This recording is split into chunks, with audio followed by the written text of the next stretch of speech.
Good evening, and thank you so much for joining us on this Tuesday. You're watching the 9 at Night. I'm Stephania Jimenez. Tonight, investigators in Schertz are trying to figure out how a loaded gun got into an 8-year-old's backpack. This happened at Rose Garden Elementary School. The principal there found out about the weapon after a child told a teacher that their classmate showed them the gun during lunch. That was around noon. Then the teacher found the student, took the gun, which we're told was wrapped in clothing along with 2 knives. The school's principal sent parents and staff a letter to let them know what happened. And in the note, the principal wrote, quote, "This is a very scary situation and we are thankful that nothing tragic happened," end quote. As police in Schertz investigate, they're also trying to figure out if there was a threat towards students or staff. Meanwhile, over at Holmes High School, students were dismissed early after an unrelated situation with San Antonio police. Now, we don't have all the details even at this hour, but we do know that the situation was enough for Holmes to lock down the school as a precaution. The school is in the Northside Independent School District. San Antonio police confirmed that there was no threat to or at the school. The lockdown was lifted around 3:30 this afternoon. A spokesperson for the Northside ISD says that classes are going to be back on schedule tomorrow. Tonight, we are learning more about the underground explosion that killed 4 people on Friday. Investigators say that it wasn't caused by a drug lab or an explosive device. Our Courtney Friedman gives us a better idea as to how powerful this blast was. There was a tree probably 100 feet in front of the house. It was like disintegrated. It was charred. Friday's explosion rocked the 75-acre property, sending debris up to 150 yards away from the structure where it happened. And we have a before and after picture. This house was underground. They confirmed today that this was, in fact, a house 12 feet underground, fully made of concrete and reinforced by rebar right here.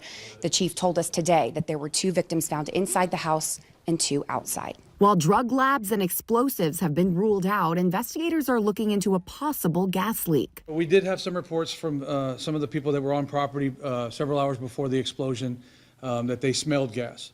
So we are examining the propane tank that's on the site, and that's going to be an ongoing investigation. CPS Energy has confirmed they do not service that property. The property owner who lives in that underground home is also the owner of K-Bar Construction. We found about 100 vehicles, construction vehicles, tank trucks, road graders, you name it, RVs. Combing a large scene like that has been a challenge. New Braunfels dive teams were brought in to search the nearby pond, and investigators at the scene are wrapping up. But the investigation is far from over. We are still looking into some leads. Courtney Friedman, KSAT 12 News.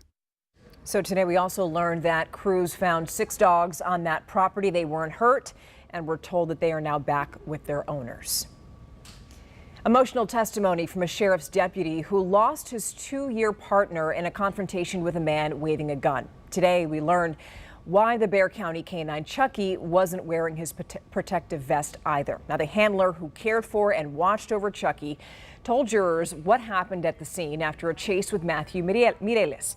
Bexar County Sheriff's Office Deputy Kevin Rasmussen testified about his partnership with Chucky and how, in the quickly changing standoff, he couldn't reach the dog's gear. It was a revolving situation to where once he hit right when his truck stopped, the helicopter's telling us he's shooting at us, the truck rolls back, hits our car, and he's walking away. So we're moving to stay with him, to have him in eyesight, to try to contain him. And with it going on, we're still moving away from my car. My car's disabled because of the truck that hit it, and we just couldn't get to it at the time.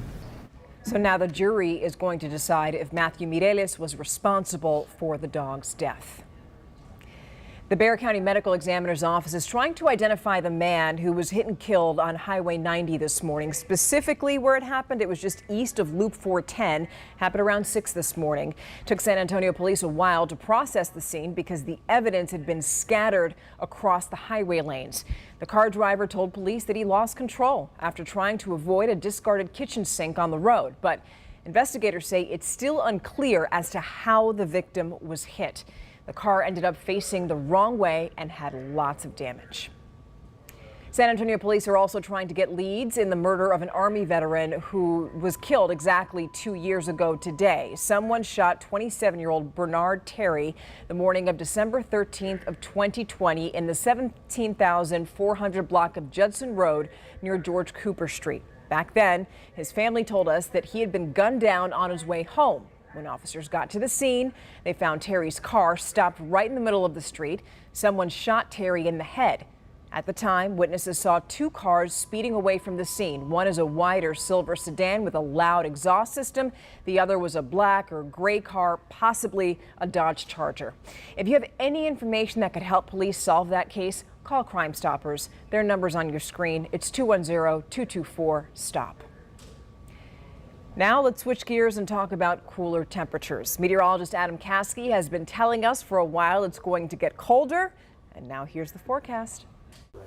Cold front moved through earlier today. The most immediate effect and change was the humidity. It's gone. Colder temperatures will take some time to really settle in. 53 at 7 a.m. tomorrow. A few sprinkles tonight and through 7 a.m., but nothing really to accumulate much.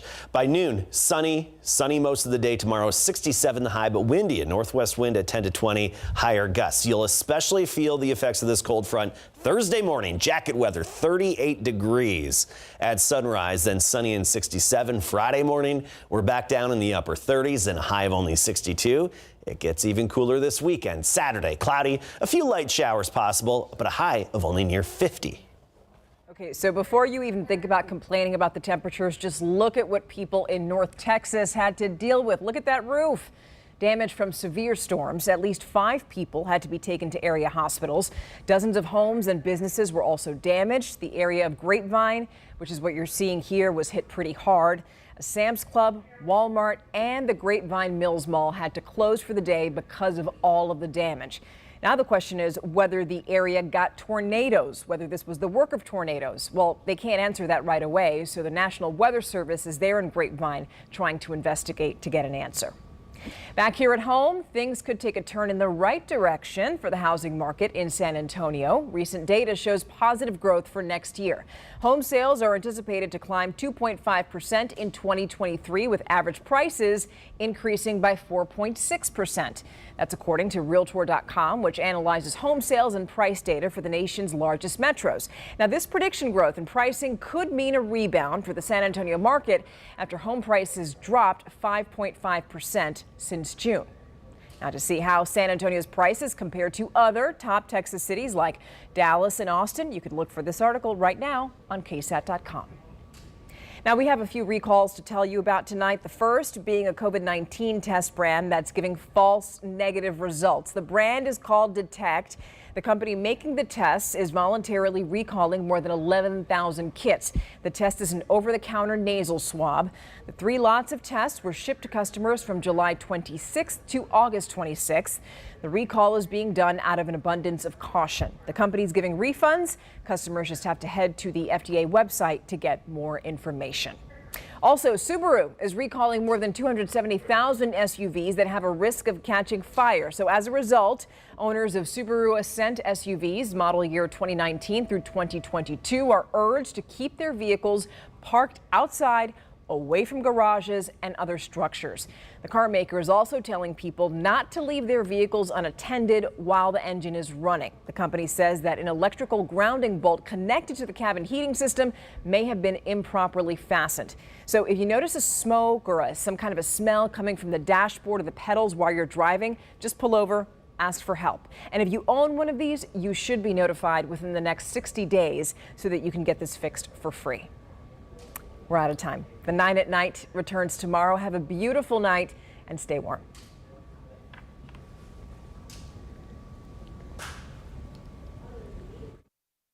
That's all I get.